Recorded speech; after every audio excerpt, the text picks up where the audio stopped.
Hey, Matt Truck here. Wanted to give you a update from May 31st to June 7th, which was Tehachapi to Kennedy Meadows. This was the final push out of the desert for the PCT. It's about 150 miles, so it's pretty hard to carry that amount of food. So it's a 5 mile hike from Tehachapi to Walker Pass. I got resupplied at Lake Isabella, which is 38 miles down to Isabella back, and then after that a 3-day hike to Kennedy Meadows, which is very significant because it's 700 miles through the desert, through the Southern California section. So that means that once you enter Kennedy Meadows, you're entering the Sierras. That's the longest of the 5 different sections that they have broke up for the PCT. And finishing the desert's a really big deal and really kind of a cool thing. So I left Tehachapi on the May 31st, and there was an 8-mile section, and then after that was a really big hill that was pretty big to get out of, and I hit it at the heat of the day, carrying a full supply of food for almost 6 days, and long water carries between Tehachapi and Kennedy Meadows, anywhere from 16 to 20. Some of them would have been 25 miles if there weren't water caches.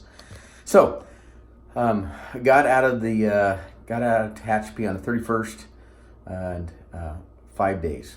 So the first 3 days. Every day in the afternoon, every day, it thundered and lightning and rain and or hail. First day it hailed really heavy, and or maybe it was the second day I started losing track. So I kind of made it through that section. On day 4, I camped. On the end of day 3, day 4, I camped with a guy named Mark, who later became known as Snake Eyes. And I gave him the trail name Snake Eyes because on day 4 we were hiking along, pretty good pace. He was in front, and he stepped right over a rattlesnake. Did not even see it, and I stopped and went, "Mark, snake!" And the rattlesnake did not even rattle. I mean, he walked right over it, didn't rattle. And I thought, man, is the thing dead? And turned around and looked, and then the thing just kind of slithered off, big old snake. And so he became Snake Eyes shortly after that. But we made it to Walker Pass. 4 pretty long days is what I did, and then the last one was I think I only had 13 miles, and it was all downhill at that point. I booked it down there, and on June 4th, I connected with my friends Ron and Bill. About 11:30, I came coming into the Walker Pass campground, which where somebody had set up, a guy named Hobo Joe had set up some trail magic there. He had all kinds of cold beer and fruit and sodas and Gatorade, and there were another couple, probably 4 hikers there. I had sent Ron a text saying, meet me sometime between 12 and 2, and so I got there early, about 11:30. He never got the text. I didn't realize that on my end it said delivered, and so I told him just come into the middle of the park, middle of the campground, and near the pit toilet, and that's where I'd be. But originally when we talked, he was going to go where the PCT crossed Highway 58, Highway 178, I think it is. So anyway, about 12, I walked down to the pit toilet, even though I could see it from where we were doing the trail magic at, and I saw 2 cars pull up, a white car and a white SUV pull up on the highway up there.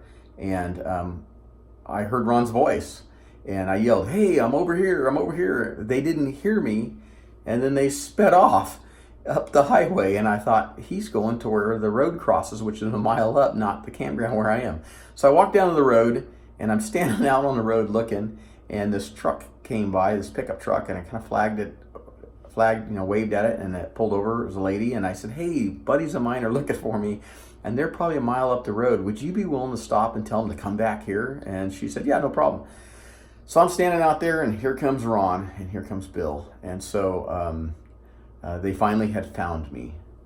My buddy Ron Hobbs, I've known since seventh grade, and my friend Bill Canoyer I've known since freshman year in high school, and they really wanted to help me out and kind of resupply me at some point. So I want to let you know what they did. These guys drove from Modesto to Bakersfield and then up to Walker Pass, about 4.5 hours drive.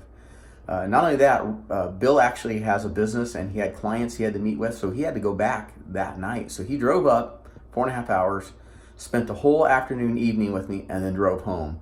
And then Ron, actually, we spent the night together, spent the night at a hotel there, and spent half the night talking. It was great. So this is one of those things where just deep, long friendships. I cannot tell you how much it meant for these guys to take care of me. They fed me. They wouldn't let me pay. They drove me around, let me do laundry, do all this stuff. Ron paid for the hotel, and they just said, we just want to take care of you.